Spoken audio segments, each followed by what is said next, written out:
नमस्कार. कल्पनाच किचनमध्ये तुमचं सर्वांचं स्वागत. आज मी तुमच्यासाठी शेंगदाण्याचे कुकीज हे एकदम सोप्या आणि पौष्टिक रेसिपी शेअर करणार आहे. इथे मी 1 कप शेंगदाणे कच्चे घेतले, मग 3/4 कप साखर, 1 अंड, शेंगदाण्याचं तेल, बेकिंग पावडर, थोडंसं मीठ आणि व्हॅनिला एसेन्स. आता इथे मी मायक्रोवेव्हमध्ये ते शेंगदाणे भाजून घेते. 2-3 मिनटं लागतात मायक्रोवेव्हमध्ये. पण आपण मायक्रोवेव्ह वापरत नसाल तर आपल्या नेहमीचं घरगुती आपलं शेंगदाणे भाजण्याचं पॅन किंवा तव्यावर करू शकतात.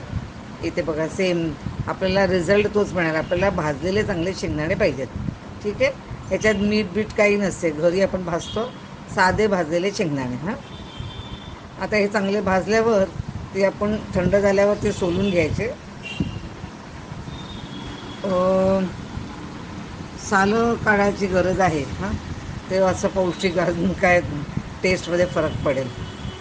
आता इथे मी मिक्सरमध्ये घेतलं आणि त्यात तेल घातलं आहे आणि आता ते मिक्सरमध्ये त्याची पेस्ट करते शेंगदाण्याची. ही बघा पेस्ट, काय छान पेस्ट झाली आहे की नाही.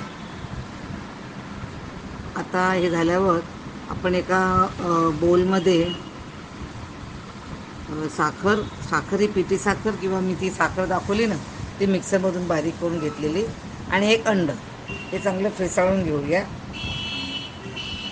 त्यामध्ये बेकिंग पावडर आणि 1 चिमटी मीठ घालायचं आहे आणि परत मीठ फेसाळायचं. मग आपण ते शेंगदाण्याची पेस्ट केली होती ना, ती घालूया आणि बस हे सगळं आता नीट मिक्स करून घ्यायचं. आता अंड वगैरे घातल्यामुळे ते जरासं हे राहील, ओलं जरा राहील, म्हणजे लूज राहील. तर मी काय केलं, ते आपण फ्रीजमध्ये ठेवलं.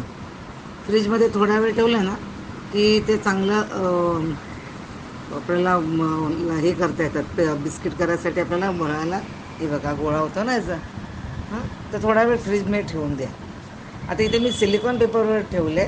जर तुमच्याकडे सिलिकॉन पेपर नसेल तर तुम्ही नेहमीच्या आपल्या ताटावर म्हणजे ट्रेमध्ये त्याला जरासं तेल लावून करून ठेवू शकतात. सिलिकॉनमध्ये आपल्याला तेल नाही लावावं लागत खाली. आणि ही मी पॅटर्न करते जसे हाताने आणि काट्याने ती घातलेली आहे. त्याचं पॅटर्न एवढं माझं आलं नाही का, माझं तेल एखादं जास्त झालं असेल, आय डोंट नो. पण आता हे बेक झालेत माझी शेंगदाण्याची कुकीज, आणि खूप टेस्टी लागतात. आणि त्यात मैदा नाही हो, अजून काय पाहिजे आपल्याला. एवढं बाहेर तर सगळं मस्क्यावरूनच मिळते.